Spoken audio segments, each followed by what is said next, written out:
Bueno, argia piztuko dut. Teoriakoa izan behar dugun azken atala. Zen klasiko azkeneko bi egunak hori praktikoak izan behar dira, ordenagailuarekin. Eta gaur hau dena ikusten dugun. Nik jarraitutako argibide horretan, 9. atala izango zen hau. Potentzia elektronika. Sarrera bat izan behar da klase hau.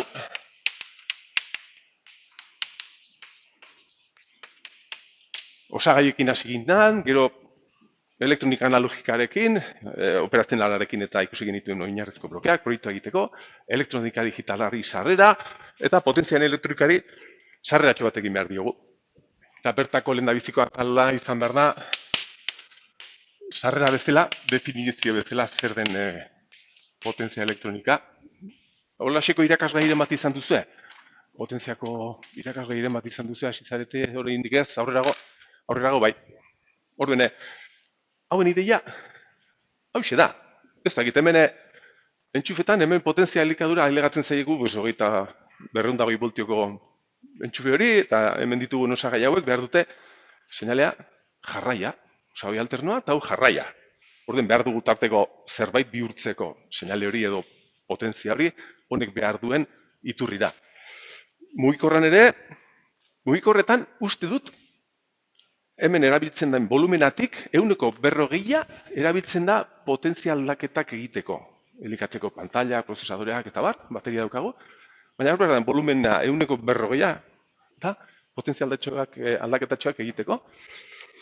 Orduan, definizio bezala, potentzia elektronikak egiten duena da eskaini sistema batetik, edota iturri batetik, demagun sistema bat daukagula, analiziko sistema bat, behar dugula hornitzea bigarren bat, hemengo entxufeak, hornitzea ordenagailua eta bar, orduen nola pasatu potentzia hori hemendik honutza, modu eraginkorrenean eta garbinenean eta kalitate hobenarekin. Horlaxe irudikatu behar dugu. Eta hau bera igual bloke bat bezala sartuko dugu. Bai, bloke bat bezala sartuko dugu. Honitzaino. Ahalik eta eraginkorrena, ahalik eta garbiena, ahalik eta kalitate hoberenarekin. Bixe da, honek eskaini behar digu, edo kontrola potentzia fluxuarena. Potentzia fluxuaren kontrola.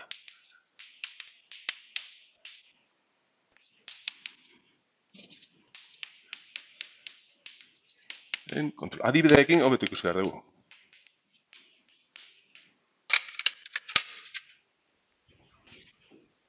Igual, adibideekin hasi horretik, ezaugarri bezala. Jarri ditzagun, ze ezaugarriak dira garrantzitsuenak gauzak aldatzen ari garenean? Ezaugarriak. Potentzian elektronikako bloke hauen ezaugarri nagusienak, eta kontuan izan beharko dituguna gauzak disinatzerakoan, ezaugarriak. Lehen da bizikoa, eta nik uste dut garrantzitsuena, errendimendua. Guk nahi dugu, hemen egiten duguna, potentzia gastatzea, baina guk nahi dugunerako, baina iturri batetik, potentzia hori bihurtzen dugunean, honi hornitzeko, bihurketa hori horrezin dugu galdu potentziari. Errendimendua.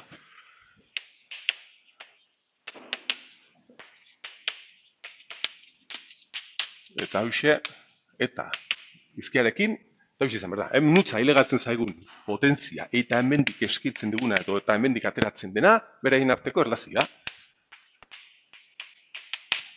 Bloke honen erlazio hori, errendimendua hori izango zen. Mundu idealan, 100% behar dugu hemen. Gero, gastatzeko potentziari guk egin duguna egiteko. Baina, gauzatak izu beti daudela konpromisoak eta bar. Bigarren ezaugarria, hemen igual bateria bat, honek igual seinale alternoa behar du, motor bat edo, seinale alterno bat ailegatu beharko da, seinale horren kalitatea da, bigarren ezaugarri garrantzitsuna. Irterako, bai, edo tensio, edo intensitate, seinale horren kalitatea. Funtzio seno horren kalitatea. Kizkurdurarik ez izatea, forma egokia izatea, eta bar. Eta azkenekoa, hemen adibide garbiena da, kotxe elektrikoen bateria horiek, bateria hornitzen dute motorra, mugitzen denean, eta frenatzerakoan, kotxe horiek gai dira, frenatzerakoan sortzen den energia bateriara bueltatzea. Beraz, sistema hauek, daudela pensatuta hemendik hontza, potentzia pasatzeko, ere nolabait sistema honek halako batean potentzia edo energia sortzen badu, gai baldin bada hori bueltatzea honutza, orduan hirugarren ezaugarria izan behar da, honen itzulgarritasuna. Itzulgarria den edo ez. Bakarrik alde batera hornitu dezaken potentzia, edo bi aldetara egiten badu, itzulgarria izan behar da. Itzulgarritasuna, hirugarrena eta azkenekoa. Eta hori irudikatzeko, hemen txuti dudat leku pixkat, hor laxe jarri behar dut gezia, bi aldetara, potentzia fluxu hori izan dezakegulako. Orduan, ez dakit, potentzia elektronikako ezaugarri nagusienak aldimen galdetu dugu, oita ez dakite, punto laurden bat lortzeko edo, nahiko intuitiboak eta erraxak. Eta orduan, adibide bezala, adibideak, ikitzagun, adibide simple batzuk, adibidez, demagun badaukagula sarrerako iturri DC bat, DC, eta nahi dugu bateria bat kargatzea. Nahi dugu bateria bat kargatzea, intentsitate DC batekin, honek beste tensio batekin, hau baino bajuagoa, eta pentsatu beharko genuke, honutza intentsitate kontrolatu bat ailegatzeko, espuestu dezagun hau dela, 12 voltio. Hau 48. Orduan, bateria hori kargatzeko, jarri dezakegu resistentzia bat. Ez, resistentzia bat, 36 voltio hemen erortzeko, eta hemen 12, eta intentsitate bat sortzeko, eta kargatzeko. Baina, eski rendimendu oso bako izan behar da. Resistentzia horretan izan behar dugu, horre hori behar da, 175. Beraz, resistentziak ez dira erabiltzen. Beste osagarri batzuk erabiltzen dira. Orduan, hori dena horrela irudikatuko dugu. Hemen bihurketa bat izan dezakegu DC iturri batetik, beste DC batera, tensio ezberdinikoak, gune intensitate ezberdinikoak, horrelaxeko bihurgailu bat izan dezakegu. Beste goera bat izan daiteke, berriz, sarrerako sistema, lehendabiziko sistema honen berriz DC tensio bat izatea, eta behar dugu elikatzea, txartel bat, adibidez zuek diseinatutako txartela motor hori kontrolatzeko, sarrerako irudikatu behar dugu karga bat bezala, hor behar duela irterako tensio bat, V konstante bat, eta hemen intensitate bat eskatzen, aldakorra, IDC baina aldakorra, hau da, hau elikatzeko. Behar du, hau baldin bada, 48, eta hau 12 baldin bada, hemen resistentziak erabiltzen baditugu, potentzia asko galdu behar dugu. Beraz, hau ere izango zen, DC bihurketa bat, beste adibide tonto batean, edo, igual, saretik, sareko sarea bat baldin badaukagu eta bateria hori betetzea nahi badugu, V sarea, egoera, hau izango zen. V sarea, bateria hori kargatzeko,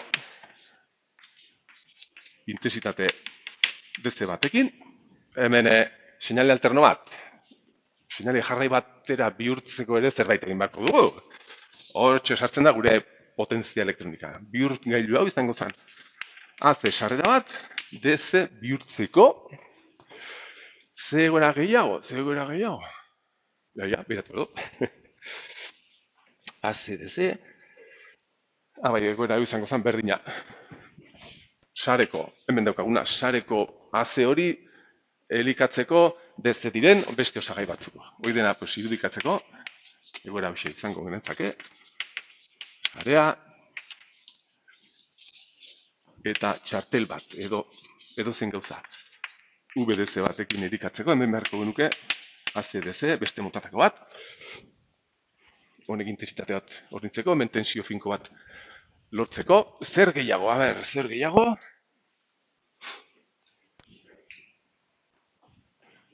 plaka fotovoltaiko batek ematen duen energia, potentzia, jarraia da. Horrela irudikatzen badugu, tensio fotovoltaiko bat, eta nahi badegu sarera sartzea, kasu honetan sarea hemen egongo zen, nahi badegu sarea, gu sortutako potentziari sarera sartzea, bihurtu beharko dugu plakak ematen digun DC energia hau AC batean, sinkronizatuta honekin, eta fasean daukagun IAC, AC batekin, beste gora bat. Sarrera bezala, guk ez ditugu ikus behar, bakarrik klase bat izan behar dugu egitakoa, baina egoerak hauexek izango ziren. Edota, gure plaka fotovoltaiko hori erabili dezakegu, gure garbigailuaren motorra ere elikatzeko. Orduan, gure plaka fotovoltaikoak emandako tentsioa bihurtu beharko genuke. Kasu honetan, motorra horrela irudikatzen badugu, pues tensio AC batean, beste AC bihurketa batean, motor hori mugitzeko. Iturri jarrai honekin. Eta azkenik, azkenik bihurketa AC izango zen hause. Haize sorgailu batek sortzen duene honen energia eta potentzia, hau alternoa da. Ez dakite frekuentzia batekoa, F bat, eta nahi badegu sarera sartu, V sarea, hemen ere bihurtu beharko genuke, honek eskaintzen digun frekuentzia eta amplitude hori, beste frekuentzia batera. Ordene AC sinale hau, beste batean bihurtu beharko genuke. Aurrerago ikusiko dituze beste irakasgai batzutan, egoera guzti hauek burutzeko sistemak, osagaiak, ideiak, nik teleko ikasi nuen. Eta potentzia gauzarik ez dut ikusi, baina pila gustatzen zait, izugarri interesgarria iruditzen zait. Super garrantzitsua. Batez ere, honekin jarraituz, biltzeko pixka bat adibide guzti horietan dauden ACDC guzti horiek, zer ditugu? Pues, AC bihurketa ditugu. DC, beste bat daukagu. DC, AC, beste bat ACDC, azkenekoa, AC, bakarrik biltzeko ze teknologiak erabiltzen diren, eta guk atal honetan ikusi behar egun bakarra, edo simpleenak, edo sarrera bezala. Orduan, DC, hauetan, erabiltzen den teknologiak dira guk ikusi behar duguna, transistorekin erresistentziaren bat erabili behar dugu, oso rendimendu bajuarekin, baina, oinarrizko ideia ikusteko, ikusi behar dugu zirkuitxo totxoak, esaten zaiela linealak. Linealak,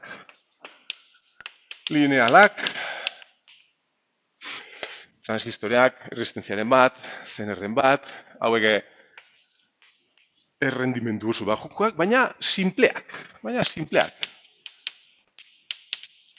Orduen igual, potentzia bajuko aplikazio batzutan esan dezakegu, venga, erabilitzak egun, egin dezagun bihurketa hau, bestela gauzak ondo egiten nahi bat ditugu, eta hau da interesgarria esan dizena dana, nik hau ez nuen ikasi, baina konmutatuak. Euskaraz, bien uste direla. Konmutatuak. Ez erresistentziarik, ez ezerrez. Potentzia disipatzen duten osagairik ez. Bobina bat. Ideia da, ez dut ikusiz, ba? Bobina bat hartzen da, eta transistoreak etengailu bezala funtzionatzen, bobina hori jartzen zaio. Tensio positibo bat, eta bere intensitatea hasten da egotzen. Infinitora, nahi degunean gelditu, beste etengailu bat, tak, tensioa negatiboa. Eta hasten da jeiste. Erabiltzen da, etengailu horien tak, batukada bat, tak, gune dugun intensitatea lortzeko. Gehiago nahi badugu, rast. Konmutatuak. Potentzia disipatzen ez duten osagaiak erabilita. Energia gordezten dutena, bobinak eta kondensadoreak. Eta etengailuak, potentzia gutxiko osagaiak ere, bihurketa hauek egiteko. Aurten ez da denborarik emateko, pena bat. DC, AC. Hemen bakarrik, hau egiteko modu bakarra, hauekin, konmutatuak. Etengailuen batukada hori bobina horretan, kizkurdura hori, intensitatean kizkurdura hori, olatxeko forma bat emateko, konmutatuak.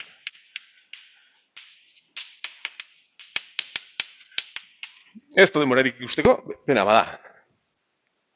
AC, DC. Osea, AC hortatik DC bihurtzeko, hau elikatzeko, hemen, eta hau da ikusi behar duguna, diodoak eta kapazitateak, hemen. Diodoekin, gehi, kondensadoreak. Eta azkenik, AC, egoera hau izango zala. Edo zein seinale alternoa bihurtzea beste batera. Eta sinkronizatu gain egun bezala, sarea sartzeko, edo nahi duguna egiteko. Hemen, bakizuz egiten dan? Ba, hauxe, lehen da bizi, hau. Lehen da bizikoa, DC bihurtu, osea, zuzendu, eta gero, zuzendu dugun DC hori, konmutatu egin berriz, AC-era bihurtu. Joan datorri bat egiten dugu, AC bihurketa lortzeko. Beraz aurreko osagailuek erabiltzen dira, hau lortzeko. Bale, esan bezala, gu ez geha sartu behar ontara, guk ikusi behar ditugunak, zergatia oraintxe jarri behar dizuelako,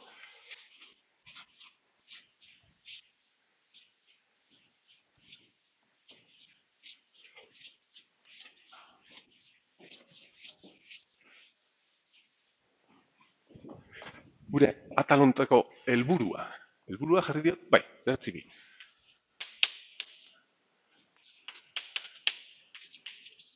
Eta interesgarria iruditzen zaitzen, lotu behar dugu. Proiektuarekin lotu behar dugu. Ia, helburua. Ez ditugu ikusi behar, konmutatuak ez ditugu ikusi behar. Baina, hau bai, zuen proiektua txartela, zuen produktuko txartela diseinatzerakoan eta egiterakoan, han elikadura eman da aztetorren, ez? Elikadura gogoratzen duze?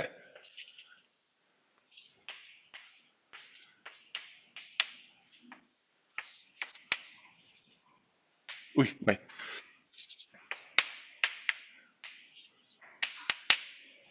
Horrela genuen, ez da, elikadura proiektuan. Eta bakoitzak ere bilitzen duten, 15 voltio, minus 15 voltio, edo bakoitzari tokatu zitzaiona. Bole? Hauek, izan daitezke bateria batzuk, edo izan daiteke guk lortutako iturri bat. Demagun, zuek diseinatutako txartela elikatzea nahi dugula, baina sareko iturriarekin. Sarearekin. Hau da, honekin. V sarea. 220 voltio efikazak, 325 amplitudea, hemen 15 voltio, orduen lehendabiziko gauza beharko genukena da, hemen transformadore bat erabiltzea. Basiko bloke bat jarri dut, transformadore bat. Tensioa jeisteko. Transformadore. Eta oraindik hemen AC daukagu. Bole, AC seinale hau, DC-era bihurtzeko, hemendik zen behar dugu. AC, DC. Hau erabili behar dugu, lehendabizi. Hau. AC, DC, diodoak eta kondensadorearekin egin da. Hoxe. AC, DC bat. DC bat. Gauza da, seinale alterno bat, jarraian bihurtzerakoan, sortu behar zaigu hemen, eta teknologia honekin egindako zirkuitu erabilita, kizkurduratxo bat sortu behar zaigu. Horrego behar da, honen periodo horietan, kizkurduratxo bat izan behar du seinaleak. Ez da izan behar kalitatezko onakoa. Kalitatea zan beste zaugarri bat, hemen kalitatea ez da izan behar oso ona. Eta guk txartelan behar dugu, joder, ahalik eta egin korrena izatea 15 voltio hori, ez izatea 16, 16, eta 20 milisegundo bakoitzeko aldatzen egotea. Ez. Bale, pues erabili behar dugu bigarren etapa bat, simpleenetakoa, ez oso rendimendu bajukoa, baina hobetu behar digula seinalea. Bale, bi hauek ikusi behar ditugu, helburu horrekin. AC, DC, eta gero, bigarren etapa bat, DC, DC, kalitatea hobetzeko, eta hemen, 15 voltio izateko. 15 voltio izateko. Bale, bigarren dau lortzeko, ideia izango zen, hau bera egitea, baina tensio positiboekin, negatiboekin beharrean. Osa, positiboekin beharrean, negatiboekin. Osa, zirkuito berdinak izango ziren. Hala ere, irudikatuko dut, bale? Puntua hortzen badut. Eta beste hau ere, bueno, transformadore berdinarekin, edo ez, horlaxe. Transformadorea.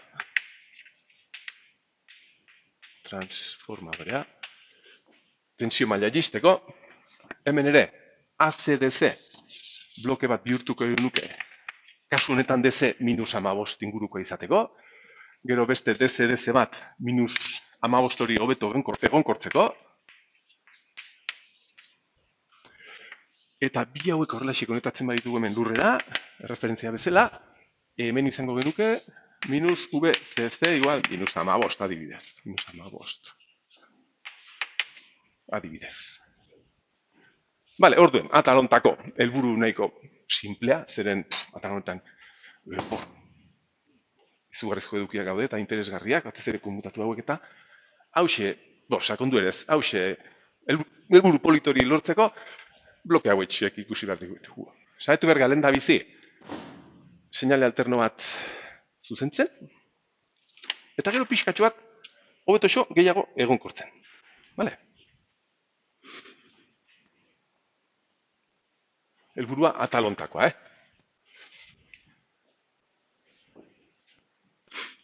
Orduen, hasi gaitezen, seinale alterno bat, nolabait zuzentzen. Zuzentzen hasten, saiatzen. 9.3 ACDC.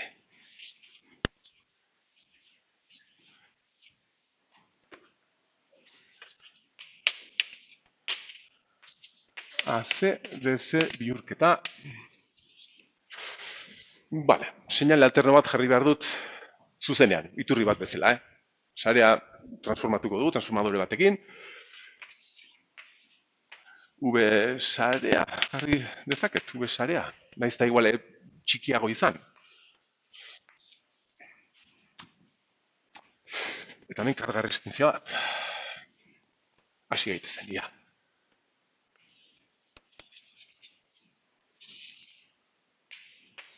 RL.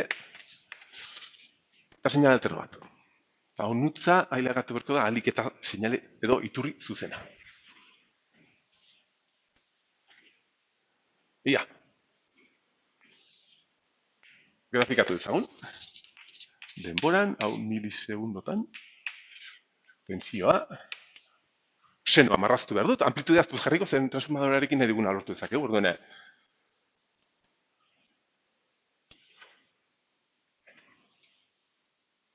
sarrera.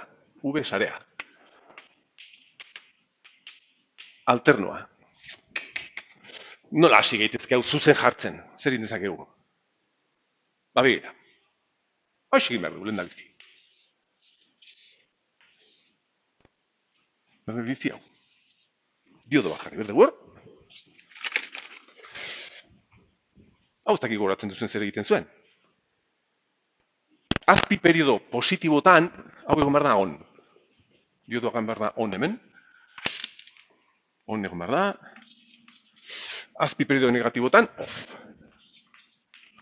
Gutxi gora, bera, 0 zazpitik gora, egon behar da on. Eta 0 zazpitik azpira, off. Eta hemengo tensioa, ze izan behar da, ja. Hau, on baldin badago, on dagoen bitartean, hemengo tensioa izan behar da onen antzekoa. Osa, hau, ken 0 zazpi, osa, hau bera izango zen, baina ken 0 zazpi txikiagoa. Hola, esiko zerbait.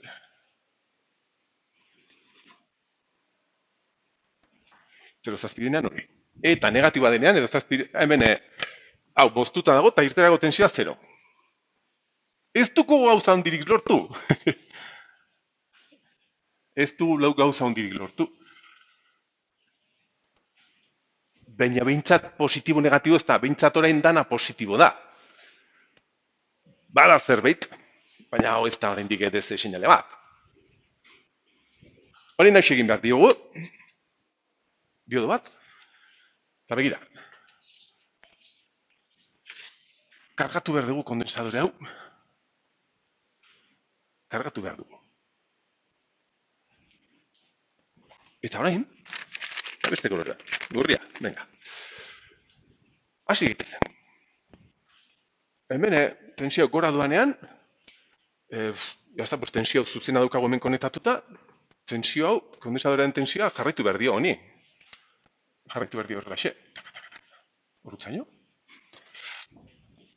Kondensadoreri kargatu da honen maximora. Bueno, kentzero zazpi. Gero azten da jeisten. Osa hemen, honutzaino kargatu da. Gero azten da jeisten, eta geratu behar da zaigu kargatuta maximora, gero diodo hau moztu behar zaigu, hau moztuta geratu behar zaigu, jeisten azten denean, hemen kargatzen. Jarriko dute, kargatzen. Sarrako seinalea jeisten azten denean, hau moztuta geratu behar da, eta errezte zirkuitu izan behar dugu. Kondensadorenek eman behar du intensitatea honi. Eta resistentzia hau, onditxoa baldin bada, 20 milisegundo hauetan, zeren hau da 20 milisegundo, 40 milisegundo, resistentzia hori handia baldin bada, edo kondensadoreari bai handia baldin bada, 20 milisegundo horretan, honen tensioa ez da asko erori behar. Hau egin behar du. Hemendik aurrera diodoa dago. Off, badakizue, eta kondensadorea hasi behar da deskargatzen. Deskargatzen hasten da. Intensitatea ematen dialako kargari. Hombre, hau txikia baldin bada, eta hori bai, txiko zanazun berazkar. Pues bueno, diseinatu ditzagun, hau deskargatzen, hau moztuta, hau badabil berez bueltan gora etortzen, eta begira, puntu horretan, tensio hau baino bajuagoa, berriz, hemen dio da on. Bueno, gutxi gora bera hor. Hemen ere berriz, nu jarriko dut, hemen off. Bai, hemen on. On, eta hau berriz hasten da kargatzen. Jarraitzen seinale horri. Horutzaino. Hemen dago on, diodoa de on, eta hau dago kargatzen. Eta beste tarte honetan, deskargatzen. Deskargatzen. Eta bakarrik tarte horretan kargatzen da. Erresistenziarik ez dagoa kargatzeko, beraz zuzenean kargatzen da. Tak. Berriz jisten denean, mozten da diodoa, kondensadora geratzen da bera bakarrik erresistentziakin, eta berak horrentzen du erresistentzia onutzaino berriz. Onutza berriz deskargatzeko, dioda off dagolako, eta hemendik onutza berriz, dioda on, eta kargatzen. Hauxe da, daukaguna, kondensadore bat jartzen baldin badegu hor, tensio asko galtzen ez duena 20 milisegundo hietan. Begiratzazue, seinalea. Zer? Seinalea gara biltza hemen sartzen, eta hemen irteeran, hau, seinale positiboa. Hau, edozein zalantza baduzu, LT Spice-en momentu batean simulatzen da.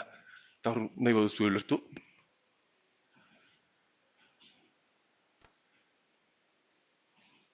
Ba horixe, bai jauna.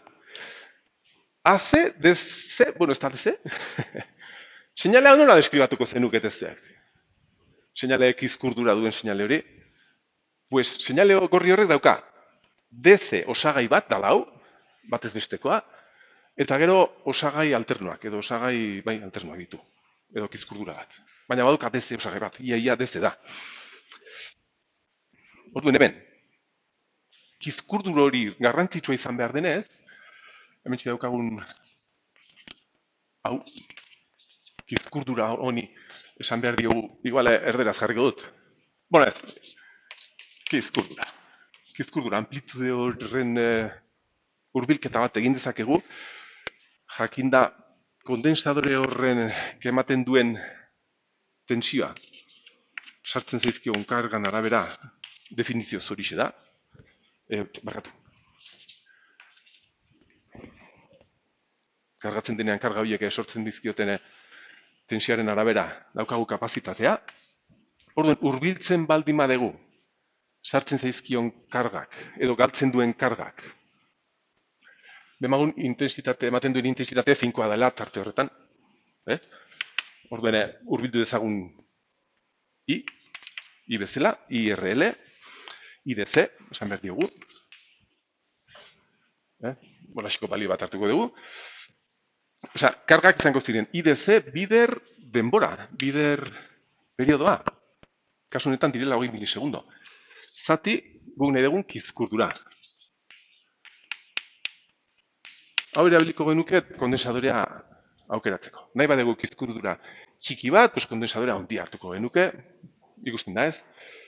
Ariketaren batean esan dezakegu, alterno honen amplitudea dira, 17 voltio. Kizkurdura baldin bada voltio batekoa, ze kondensadore hartuko zenukete. Hau, intensitate hau, hurbildu behar dugu amplitudea zati RL. V amplitudea zati RL. Ez da zehatza, baina nahikoa da.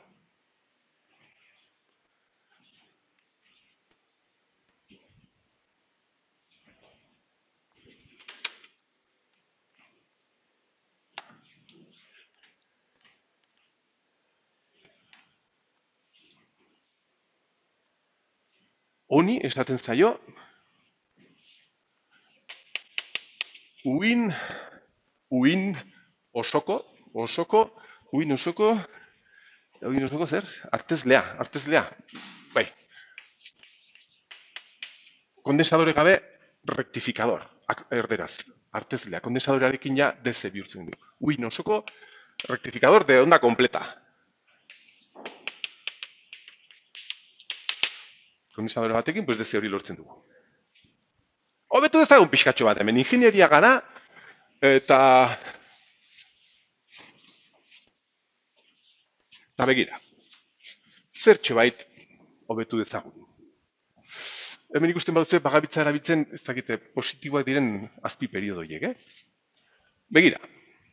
Eta hori, esan behar dizut nola funtzionatzen duen, eta moskatzen bazarete, LT espaitzen sartzen baduzue, konfirmatu dezakezue. Guazen. V sarea. Ja, transformadoretik ateratakoa. Eta begira. Diodo bat. Bi diodo.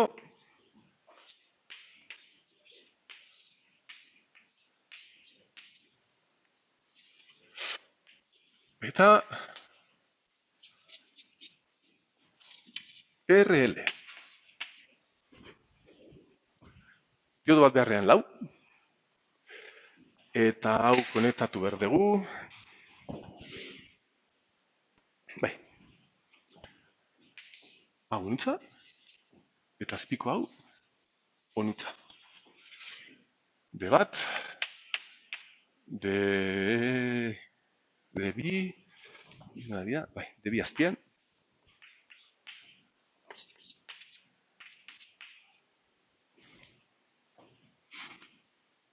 Zer zirkuito xerebrea, ez? Eta ulurra.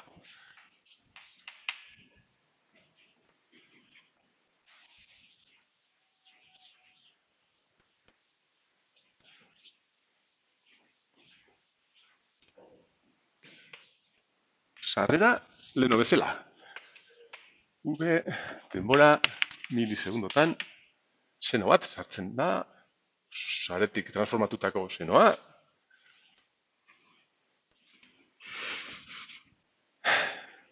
Eta orain begira. Pasatzen dena, konfirmatu dezakezu, kalkulak egin dezakezu, edo, elegantena LT Spacen gauzak pila bat argitzen dira, begira. Azpi periodo positiboan, urdina jarri dut, eta morea. Azpi periodo positiboan, hau positiboa denean, hau positiboa baldin bada, ze diodo pentsatzen duzu dagoela. Hau positiboa baldin bada, hau moztuta egon behar da. Ordene, intensitatea hemen dira behar da. Hau positiboa baldin bada, hemendik ez datorri behar. Hemendik pasatu behar zaio. Orain, hemendik etorri behar da. Hemendik edo hemendik. Hemendik etorriko balitz, zirkuito laburtuko genuke tensio positibo honekin, ez, hemendik etorri behar da. Intensitateak bide hau egiten du. Bide hori egiten du, eta hemen sortzen zaigu tensio bat horrelaxe, VO. VO izan behar dela, bideotik pasatzen denez, 1,4 txikiago. Osak izan behar da, hau bezala, leheno hau zan 0,7 txikiago, orain 1,4 txikiago, bideotik pasatzen denako. Goazen orain azpi periodo negatibora. Hemen orain negatiboa, hau altuago hau baino, Orduen hemen ze gertatu behar da. Osa, hemendik hau altuagoa, hemendik etorri behar da hau.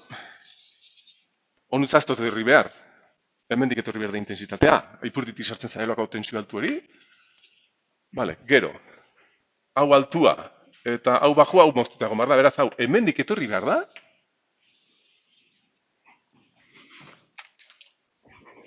Hau zan horrela. Eta hau da horrela.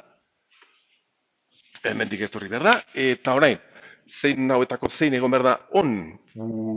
Hau altua baldin bada. Eta media hori bada, hau ez dagoen behar. Eta hemendik etorri behar da. Onutza. Horixe da pasatu behar dena. Lehendabiziko azpiperido positibotan, diodoak daudenak on dira D1 eta D4 on. Negatiboan D2 eta D3 on, besteak off. Eta begiratzazue orain, azpiperido negatiboan, VO. Positibo, bi kasutan intensitatea hemendik etortzen zaie. Orden hemen neurtzen badegu tentsioa, atera behar zaigu hau. Bueno, bai. Azpiperido positiboan hau, negatiboan hau, originala, ez? Azpiperido negatiboeri buelta ematen ari gara. Diodoen korapilo hori esker. Nahi baduzu itxiataia, Igual...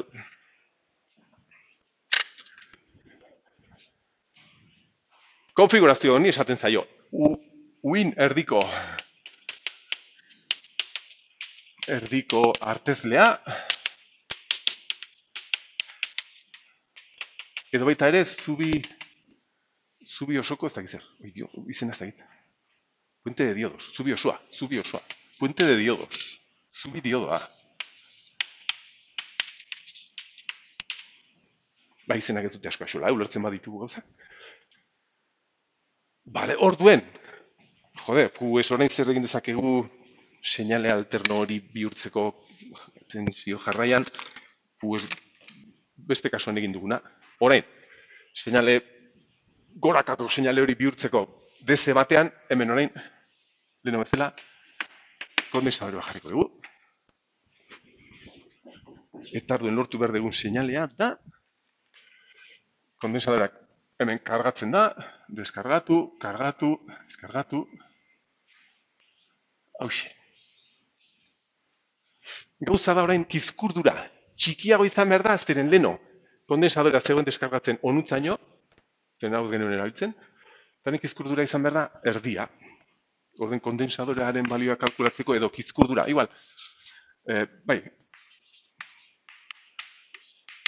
kondensadorea jarriko dut azpian, eta kizkurdura zan, hemen karga eta karga zan, IDC, bider, deskargatzen dagoen denbora, gutxi gora, bera? Deskargatzen ez dago terdia, gutxiago da, baina horra urbiltzen dira gauzak. Ordene, orain, terdia, 10 milisegundo, horregatik da orain kizkurra txikiagoa. Zati ze. Eta hau eleganteago, ez? Zer dutzen zaizu? Hasieran zaila ikustea ze dio dagoen honetan, baina horraxe da. Eta badakitzu ezer, badaukagu gure AC, DC, gure proiektua elikatzeko potentzia blokeak egiteko lehendabizikoa. Badaukagu AC, DC bihurketa bat. Esan dezagun hau, bale, lortu dugu DC bat.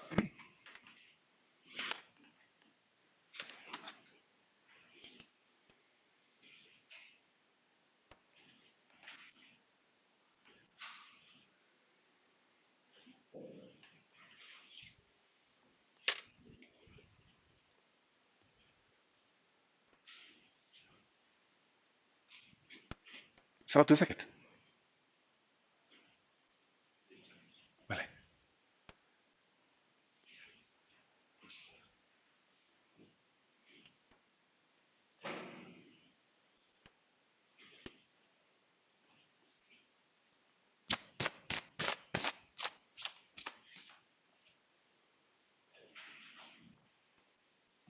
Zirkuitua ezabatu ezaget.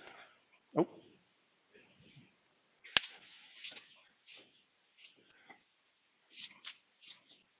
Orden gure egoera oraintxe izango zen. Sarea, hau ez marraztu, bakarrik hau transformatu dugu. Eta ikusi dugu lehendabiziko bihurketa nola egin. ACDC. V-sarea. Transformadorea. ACDC. Gautza da. Hemen daukagun seinalea, denboran. Kizkurra dauka. Kizkurra dauka. Gora eta bera, hor, kizkurdura bat dauka, 16, 14 voltio artean, edo gehiago, ezakit kizkurdura hori, bueno, DC da, baina osagai alterno batzuk baditu. Horein, bakizu zer egin behar dugun gure txartelera ailegatzeko, gure txartela elikatzeko. Egon kortu dezagun hau. Egon kortu baino gehiago, egin behar duguna da, seinale honen osagai DC osagaia da, hemen batez besteko balio hau, ez? Osa, hau dena da DC. Egin behar duguna da, hemen beste bloke bat jarri, seinale DC hau hartzen duena kizkurdurarekin edo kalitate bajuarekin, eta egin behar duguna da, eman irteeran, hemen, tarteko tensio bat egonkorragoa. Osea, erabili behar dugu, tensio bajuago bat, kizkurdura utzi behar dugu horre gora eta bera, baina orain pentsatu behar dugu zirkuitotxo bat, irteeran, tensio bat egonkorra mantentzeko. Hau da, bigarren bloke honen orain helburua. Orain daltzikoa. Eta horri ikusita, hasiko genuke orain, 9, 4, DC, bihurgailu lineala. Bihurgailu, bai. Lineala.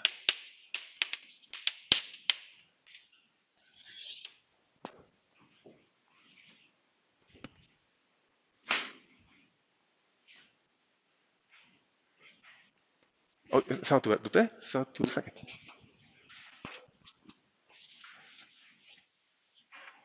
Bale, hor, transparentziatan erberaz daudenak eta adibide hau erabiltzen da, ia. Demagun gauza, adibide hau ez dago lotuta proiektuko 15-15 voltioekin, baina ideia berdina izango zen, nik balio berdinakin aritu behar naiz. Orain txegoera da, hau daukagu hemen, hau, VDC zakarra hau, irudikatu behar dugula horrelaxe, iturri honekin, VDC, eta demagun bere kizkurra nahiko altua dela. 15 eta 20 artekoa. Honek ere irudikatzen du bateria baten deskarga. Hasieran 20 voltio eman dezake, baina deskargatzen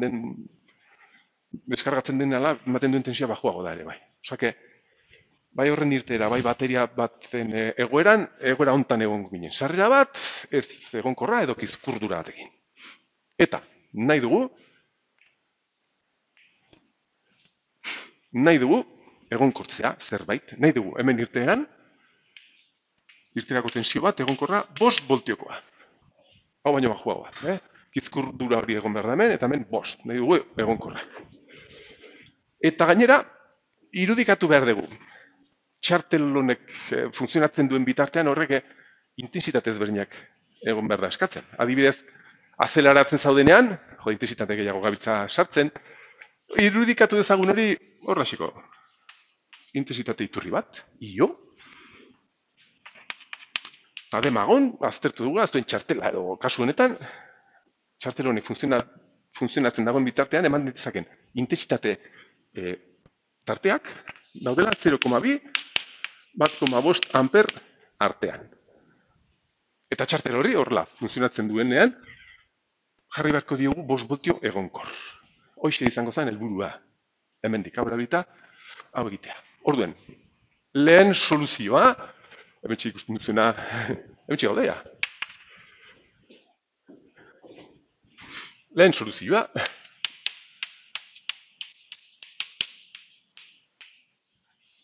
hau izan behar da.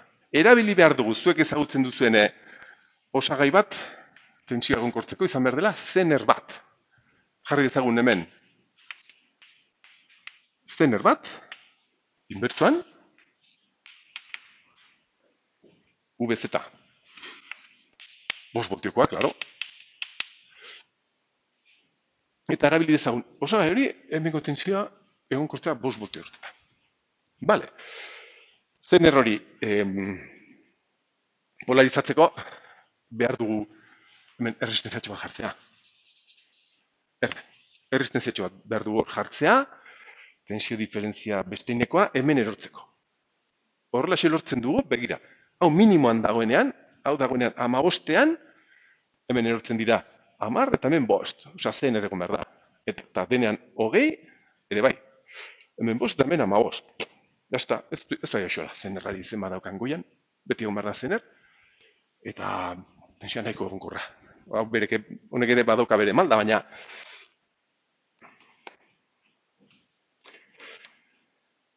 orduan, iruditzen bazetzu egin behar duguna da orain, R diseinatu, eta gero egingo ditugu zenbaki batzuk, edo, bueno, igual.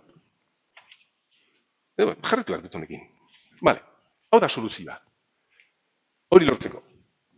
Hemen, hau lortzeko. Sarrera, kizkurdura batekin tensio altu bat, eta irteeran bajoago bat, baina egonkorra. Egonkortasuna onerekin, eta kizkurduraren tarte hori hemen erortzen. Hasi gaitezen gauzak hemen pensatzen diseinatzen. Bueno, VZ argi da, 5 voltiko izan berdela, guk behar duguna. VZ 5. Horien, R.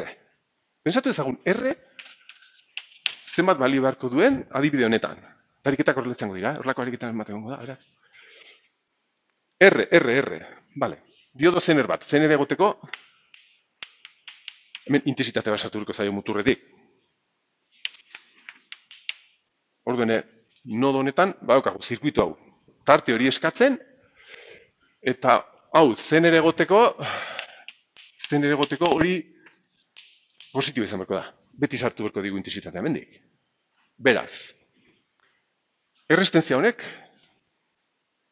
ziurtatu beharko digu, hemen beti izan beharko dugula intensitatea. Beti egon beharko dugula intensitatea. Baina daukagu, hemen tarte bat. Orduan, noain pentsatu beharko dugu, egoera okerrena, erresistentzia honen ikuspegitik, hau zener egoteko. Ja. Hau, betetzeko, egoera okerrena zein da. Intensitateen ikuspegitik. Ja. Honek intensitate bat behar du. Eta tensio honen ikuspegitik noiz da egoera okerrena hemen intensitate bat izateko. Hau tensio iturri bada. Hau altua izango baliz honek intensitate asko emango zuen. Txikiago baldin bada intensitate gutxi eman behar du. Beraz, egoera okerrena hemen intensitate bat izateko, da, hau 15 izatea.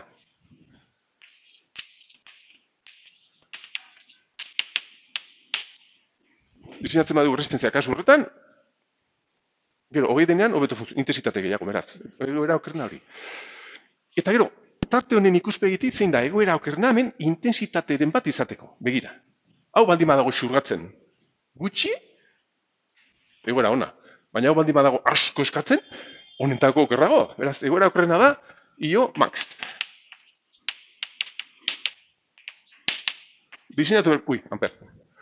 Diseinatu berko dugu erresistentzia hori, hau denean 15. Osa minimoa. Eta hau dagoenean eskatzen masimoa, egoera okerren honetan, hemen intensitate txoren bat izan berko dugu. Bale, orduan, home egiten badiogu hori, erresistentzia hori, izan behar dugu. VDC min. Ken, hau finkoa 5. Zati, intensitatea, IO max. Osa, egoera honetan, hemendik pasatu berko da gutxienez, 1,5 amper. Gaixo pasatu berko, 1,5 baino gehiago. Osa, izango zen, R max, ez? Bai.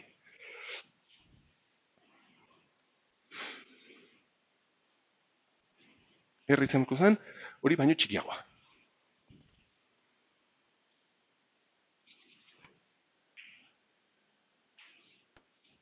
Bai, R max, edo R max, jarriko dut. Bale, niri jarriko dut emaitza, Hau batera zait, 15, ken 5. Zati hori, hau batera zait, 6,7 ohmio.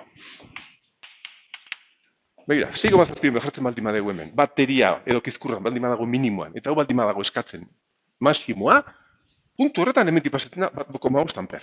Hori kasi jauia zen errezan egongo. Orden egin behar duguna da txikixo hartu. Irizpide bezala, diseinatu behar dugu R max bider 0,9, txikixo. Bider R max. Irizpide bezala. 6 ohmio. Vale? Eta listo. Hauxe, izango zen gure DC bigarren bloke hori.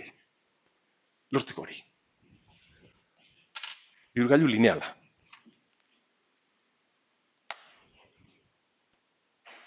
Lehen soluzio bezala. Hau hobetu behar dugu urrengo orduan. Vale? Jarraitu behar dugu zertxo bat gehiago analizatzen. Batez ere, errendimendua. Diodo hau jasaten ari den intensitate maximoa. Gauzatxo horiek aztertu behar ditugu, ikusi behar dugu, ez da horren egoera, soluzio ona, eta beste bat proposatu behar dugu, ona dena. Vale, atzentxo bat egingo dugu.